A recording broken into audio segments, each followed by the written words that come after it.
Sarthe. Et moi, j'ai envie de vous dire combien elle était déçue de ne pas être parmi nous aujourd'hui. Monsieur le Président du Conseil départemental, mon cher Yves, Messieurs les sous-préfets, Monsieur le Colonel Chevreul, Monsieur le Contrôleur Général Stock, Mesdames et Messieurs les représentants des services de l'État, Monsieur le Secrétaire Général de l'AMF, Mesdames les conseillères régionales, conseillers départementaux et conseillères départementales, Mesdames et Messieurs les maires délégués, chers collègues, Mesdames et Messieurs les présidents d'intercommunalité, Monsieur le Président de l'Association des maires de Loire-Atlantique, mon cher Maurice, Mesdames, Messieurs, il est là,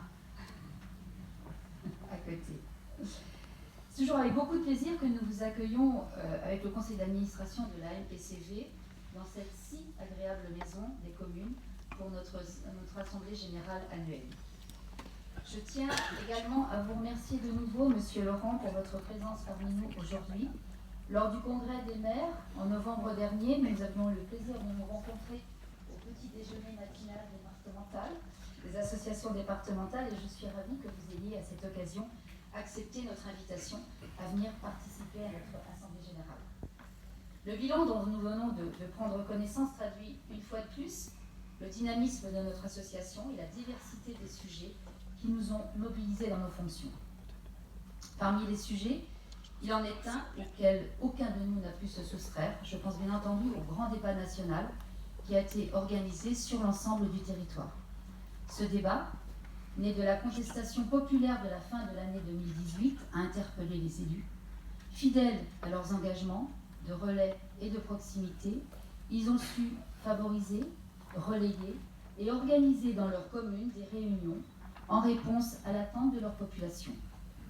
Un taux de participation important a été enregistré dans toute la France et la Vendée n'a pas fait exception, avec près de 100 réunions publiques organisées et 200 cahiers citoyens remis en mars à la commission du grand débat national.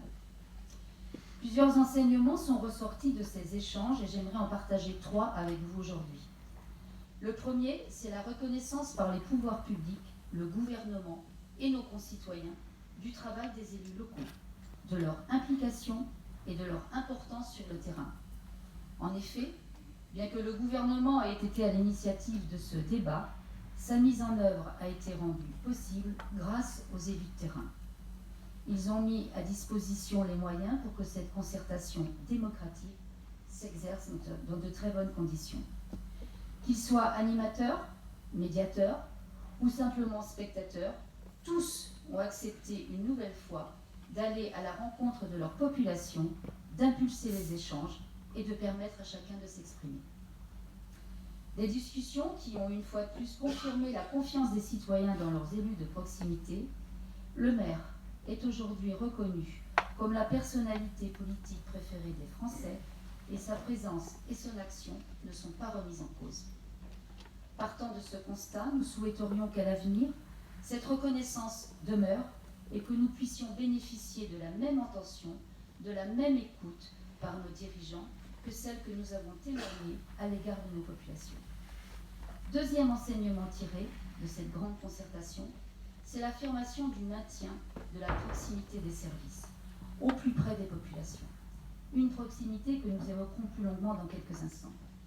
Enfin, les citoyens ont exprimé clairement le souhait de trouver leur place dans l'exercice de la vie politique. Il est de notre devoir de permettre à chacun de s'exprimer sur les projets locaux, car nous le savons bien, un projet partagé, co-construit, et bien souvent un projet amélioré qui emportera une plus grande adhésion des citoyens. Revendications et besoins de proximité ont été exprimés, conséquence des évolutions de notre société ces dernières années.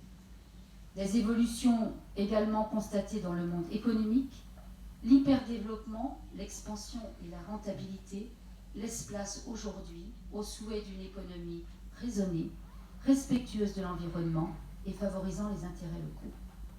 La création du réseau local, comme tu nous l'as bien expliqué tout à l'heure, Isabelle, par la MPCV, le Conseil départemental et la Chambre d'agriculture, en est un exemple fort. Et la réussite de la journée du 19 juin, une preuve.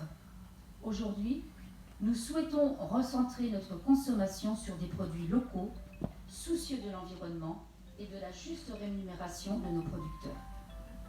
Enfin, la raréfaction des ressources nous oblige à la rationalisation et l'optimisation de nos finances. Le temps de l'État-providence et de la profusion des moyens financiers à destination des collectivités est terminé. Nous devons aujourd'hui rechercher l'efficience. Ces quelques exemples reflètent l'évolution de notre société, de notre organisation territoriale et font émerger de nouvelles attentes pour nos citoyens. Il est de notre responsabilité, élus locaux, d'y répondre.